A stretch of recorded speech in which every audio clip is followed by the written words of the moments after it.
Welcome back. This is K24 This Morning. We're looking at business under the COVID cloud. Things really have been different in the year 2020. But looking at it from the business lens, some of the challenges faced, but more importantly, what are the potential solutions moving forward? That's a discussion we're having right here. Thank you for making time. My name is Jeff Mote. I'm joined by Reginald Kadzutu, Joseph Karanja, and Jamal Ibrahim, who are talking specifically also not only as business players, but also business players within the transport dynamic. We want to hear from you and your business as well. What are some of the challenges you face? But more importantly, let's have that up on screen. What government measure would best benefit your business? What government measure would best benefit your business? You can WhatsApp us with the number at the bottom of your screen. You can also get me at I am Jeff Mote or at K24 TV. Let's have the discussion right here. Out of the measures that were put in place, Jamal, let me come to you because the government also had some tax breaks. They had lowered some taxes. This will come back next year. Did this help the business moving forward in terms of at least the amount of money that you are keeping as a business? Sorry, pardon, please, Jeff. They had reduced VAT. They had reduced a couple of taxes for people to pay. Did that at least help the business in terms of keeping the money within the matatu business operators? Jeff, the funniest thing is that sisi upande ya tax na hizo vitu zote hakuna malipote zimetusaidia kuongelea ukweli kwa sasa. Currently as you are speaking, ukiangalia mwenzangu wako hapa hivi anaweza kuambia mambo ya petroleum. Mafuta yenyewe bei ilishapanda, number one. Insurance walishapandisha. Right now as you are speaking, mahali tulikuwa tunachukua loan kama ni cooperative bank, hakuna mahali popote wameshukisha loan service yao. We are doing the same the way we were doing even before. We were doing to the worst. So currently as we are speaking, issue ya tax kulipa, for example, as matatu we are paying, after every 1 year we are paying 10,800 before you go to inspection. It is the same that we are paying right now as we are speaking.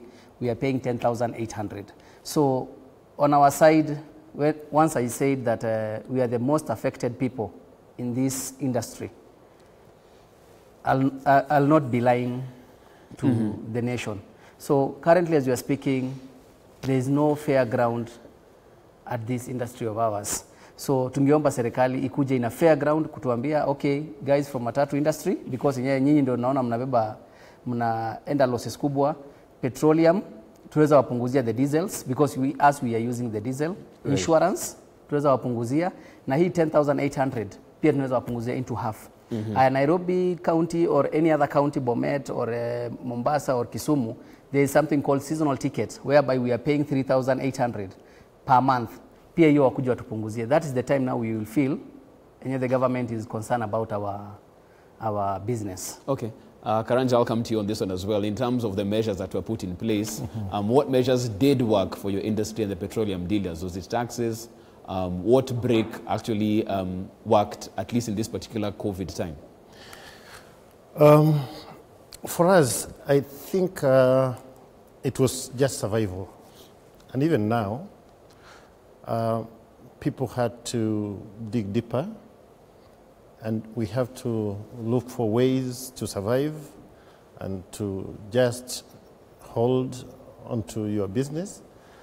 Otherwise, what the government announced or wanted to talk about did not actually help. In fact, what they did in the last, I think they just added, you can remember, is it a month or so, 2 months ago, they announced an increase in another tax. They introduced another tax into petroleum. I think we have a problem with those people, the managers of our economy, because the way we are just discussing here and it is being discussed everywhere else, we are just thinking of the same, I mean, inside the same box, but we are not thinking what happens or what should happen. You know, Kenya, we are very lucky people and we are very good. I think Kenyans are very, very enterprising. They have many ideas. Just let them loose and see what will happen. The managers should be facilitating for this. You see, when you have a child in the house and you see that he or she is creative and wants to do things, you don't close him inside a certain room and tell him, no, you cannot go beyond this. You make space for him or her and give him whatever he needs to build up. And this is how Kenya is. If people are given the chance and the government facilitates, in terms of policies and the freedoms and, information, then these things would just be very, very, very simple. Because when we start talking about things like COVID, I want to take it just as a natural calamity initially, and it's not the only one. There could come some floods, some other kinds of diseases, earthquakes. There are some things that you can't just, prevent.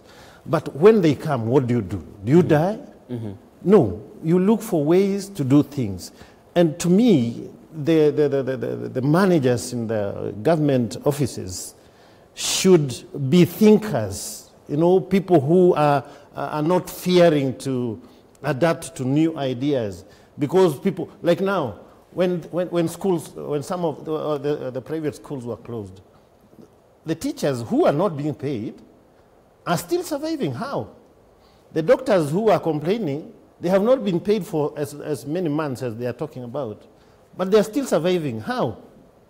Something is going on, because when it reaches a point of surviving or continuing to live, you have to live. Your mind, you will just open a way, will show you something. And this is what our managers, our leaders should be facilitating. Okay. Now, with the introduction of whatever comes as a challenge to our situation, let the people think, hear their ideas, adapt them, facilitate, provide the space. Okay. And you'll be surprised what will happen in our country. Okay. Reggie, I'll come to you on this one, because even as Karanja says that, there's a curious question of the various stimulus packages the president has spoken about to SMEs. We're talking about billions of shillings that essentially should go to these particular SMEs, either for cash flow, to make sure these businesses at least survive this particular period in time. What's the disconnect there as well? Because from what we're hearing right now, surely this money should at least have given them some sort of reprieve in this particular period of time, but we're not getting that from the ground. I think the main problem that we have with policy in Kenya, it is devoid of the reality that is the structure of the Kenyan economy. So I'll give an example on the tax measures. If you reduce PAYE, how many of Kenyans actually pay PAYE? We only have 2 million people in the formal sector. Of those 2 million, only 3% earn more than 100,000. So if you reduce PAYE, you still have 19 million people that have not benefited from that. Mm-hmm. So you realize some of these tax measures were going to a place where they are actually not helping people.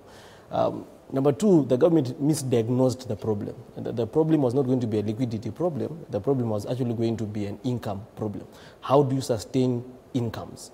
Yeah? You sustain incomes by letting businesses continue to operate and to run. So for example, let me use Unga, who create the different flours that we use to cook.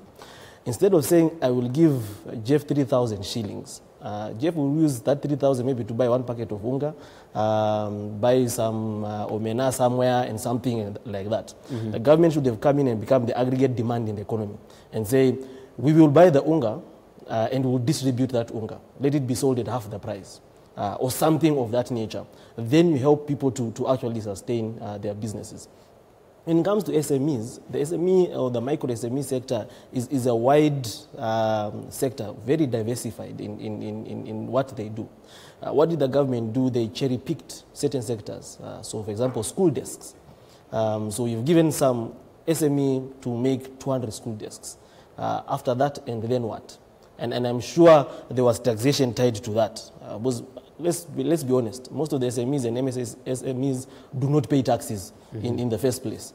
Yeah, so I'm sure a catch was, you want this business, you have to register with KRA. Right. We are going into 2021 where they are introducing 1% minimum tax. That means upon your revenue, you are charged 1% minimum tax, no matter what your expenses are and whatever loss that you're going to make. But the government finds itself in this situation, going back to the first question you asked, because of the debt crisis that we are in. They have to generate revenue to pay debt. And the problem of debt is either you borrow to pay more or you increase taxes. Unfortunately for Kenya, the two are going to be with us for quite a long time, because whenever you borrow, you have to pay. The only way you pay is by generating revenue. There's this misconception that people feel like the government is a bag of money like Santa Claus somewhere waiting to dish out. And this element of Serikali's idea. You just need to know that whenever the government comes to help, they do not manufacture money. They'll have taken money from someone else to come and help you there. So there's nothing for free. So if you want the government to help the matatu sector, just know taxes are going to go up. Someone will be hit on the other side.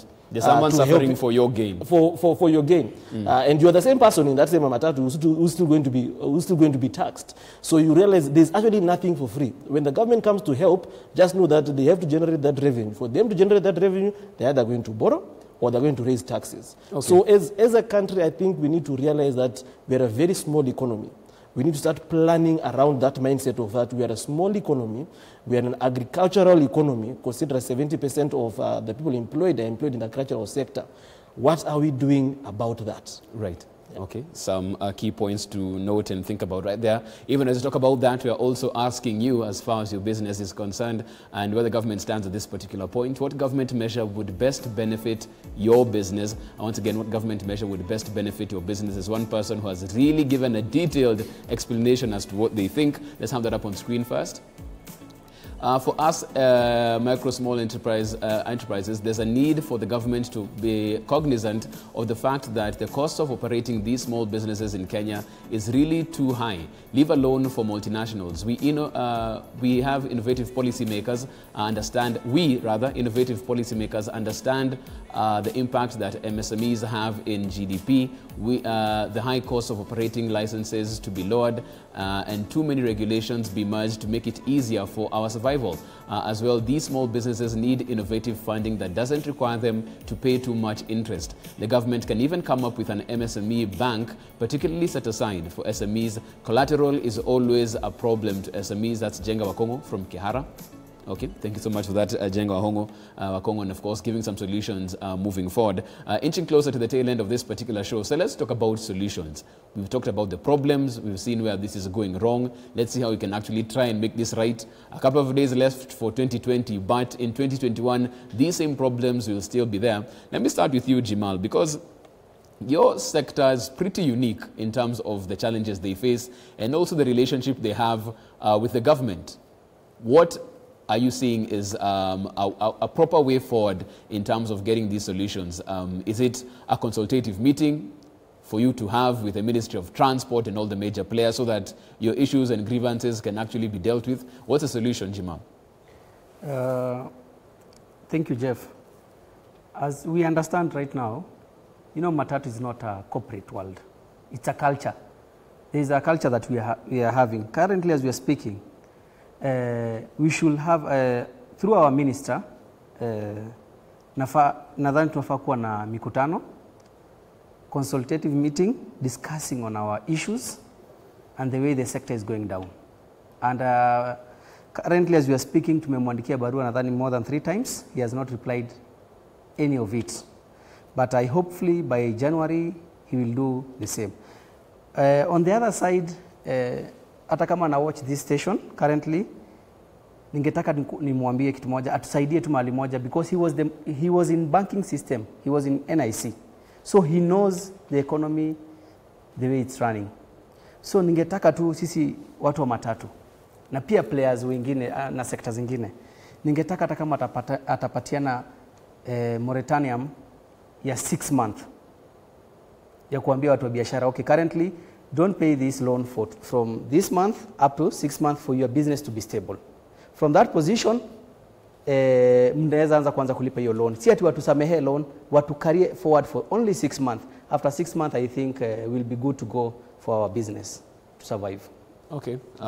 Just a consultative meeting and a moratorium in terms of loans as far as that's concerned. Reggie, I'll come back to you. Do you think that's feasible? Because you said we're in a capital economy, the market decides. Do you think CBK and Treasury can crack the whip and make sure commercial banks give reprieve for a certain period of time? I don't think they can, unless they do something for the banks. Because if the banks say, okay, don't pay your loan for 6 months for their whole loan book, that's how they make money. So how is the bank supposed to pay its staff for those 6 months? So you've solved one problem by creating another one. If the people don't pay for their loans for 6 months, the banks are not going to loan out to anyone else in those 6 months. The government is the largest borrower from those same banks. So truth be said, that is a solution that will not work.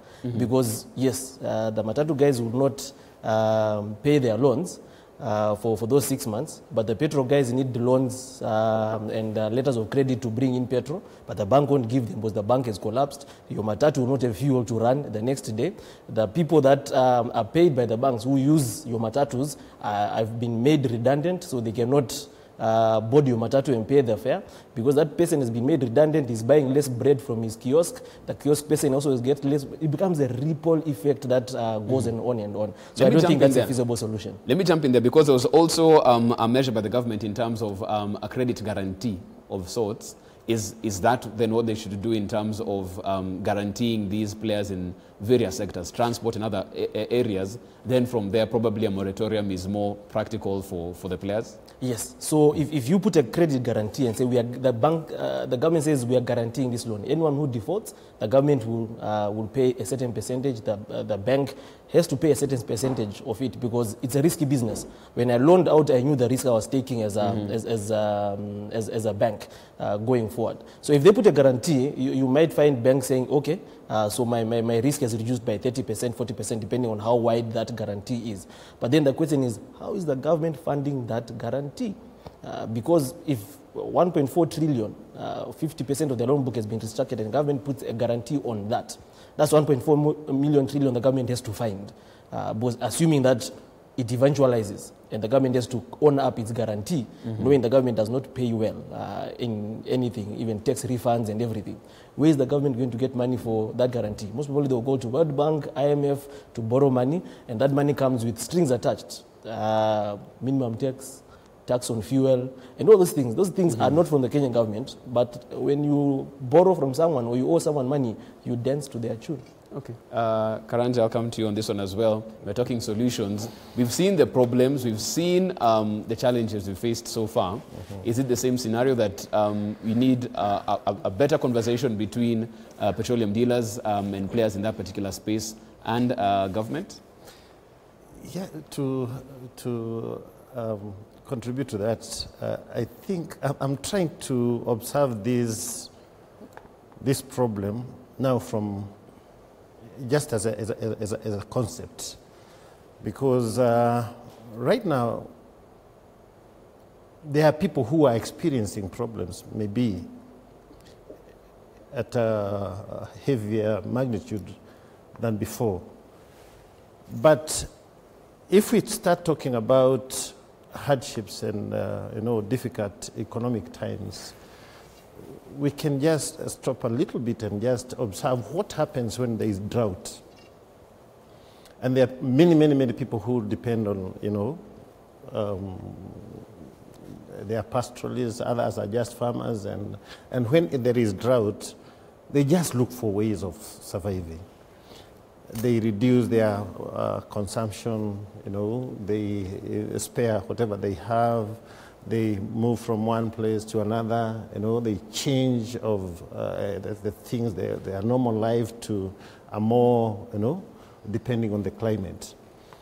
And when we are facing problems, even when there is a pandemic, now people just raises their senses, they wake their senses to adapt the safety measures, how to survive during that time. We have gone down financially, and when you sense that your pocket is drying up, then you just naturally you just sense that I have to do something. I have to reduce my speed. We are human beings, and you know, with our IQs, I think because the government is not helping. And what I'm saying is that the government should start looking for ways of actually helping, not just talking there. Because even if you talk so big and you don't implement, then it doesn't help. Okay. Now, when these problems are there, then I think the affected people should just look for ways, because it is true, the banks did not allow people. I, for one, am also doing long-distance transport, which is very badly affected because we are charged per day. In a month, you are supposed to pay a certain amount. But when you move from Nairobi here, you spend about 5 days trying to load and, you know, going through whatever the process is. You reach at the border, you spend another 5 days or before you even cross. Now going there, you see, one trip only takes almost 2/3 of a month. And most of those days, you are just sleeping, waiting for some processes to be done. It is very expensive. Okay. And because the government is not able to help, what do? We need to think ahead and find ways. Because seemingly to me, the guys we have there are just celebs. You know, they are not thinking. They are not giving us solutions. Okay. We have to survive on our own. Okay, let me bring you in, Jamal, on this one very quickly. We have 3 minutes before we wind this conversation up. Jamal, also interesting turn of events. Next week, as far as at least Nairobi Matatus are concerned, they won't be getting into the CBD. How's that conversation taking place as of now? Because this isn't the first time we've tried this measure. Hasn't yet worked out. Are you optimistic this time? Tumepata suluhisho? Jeff, mimi naweza kuambia kitu moja ni there's no solution on that. And there's no rocket science in transport industry. Right now as you're speaking,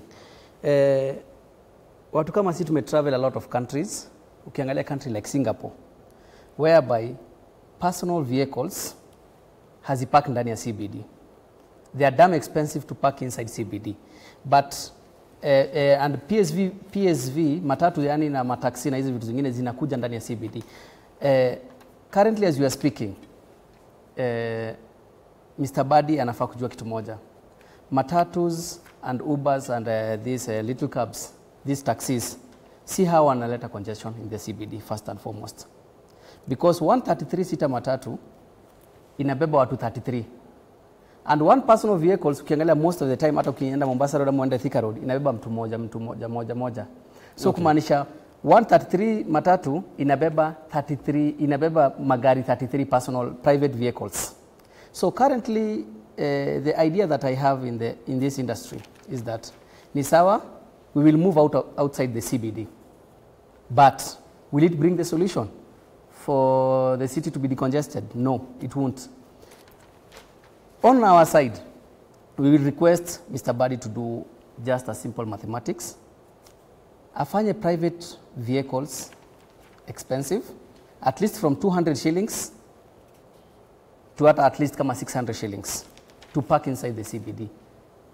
Not for them to be made so suitable for them to stay inside the CBD. Okay. Once akishafanya hivyo, he will realize now the city is opened very well. So lakini the moment atasema matatu zitoke iende Mudhurwa, ingine iende railways, ingine iende Ngara, alafu aseme bado private vehicles ichajiwe 200, I think it won't be that fair. Okay, we hear you. Okay. Okay, we hear you on that, Jamal. Very quickly, we have 30 seconds before we bring this to a close. Reggie, from where you stand. We started off with top line numbers and the problems that we have. Want us to close on that particular space as well. What's the solution moving forward? Because we are in the hole. There's no denying that. We have a lot of debt in our hands right now, an economy that has really been pushed to the brink. How do we try and start moving in the right trajectory? I think 2 things. One, we stop treating symptoms and we treat the problem. Using the matatu sector as an example, The problem in Nairobi of congestion is not the symptom of treating symptoms is when you build many roads, tell matatus stay out of CBD. But the real problem is we have killed the rural economy. Everyone is migrating to Nairobi. If you make counties work and you create jobs where people are, you realize Nairobi will decongest itself. Housing prices will start dropping down because there's no over demand for them. So as long as government continues treating symptoms, we will be here 50 years from now. When it comes to the debt situation, unfortunately there's no way out of debt. You pay it either by borrowing more and you get into a debt trap, which we are in, or you pay taxes or you raise taxes. Right. For me, it's a radical solution. Just go the Argentina way. Can't pay, won't pay. Start from a fresh page. We are not the first persons to default. Argentina has defaulted more than 4 or 5 times, and they're still bigger, way bigger than the Kenyan economy. Can't pay, won't pay. Start from a clean slate. Quite a radical approach right there, and that's where we leave it as far as this is concerned. Thank you so much for making time this morning, gentlemen. Reginald Kazutu, an economist, thank you so much for making time this morning. Joseph Karanja, thank you for making time as well. Chairman of the Kenya Independent Petroleum Dealers Association, asante sana for making time. We also had Chairman Association of Matatu Operators Kenya, Jamal Ibrahim, thank you so much for making time to be on the show. Asanteni sana. All the best with your conversation with the Major General Badi as far as that's concerned. That's where we end up this particular conversation at this particular point in time. The conversation continues online. You can get me at I am Jeff Mote or at K24 TV. We take a short break, then we are back as we get interactive. Good morning.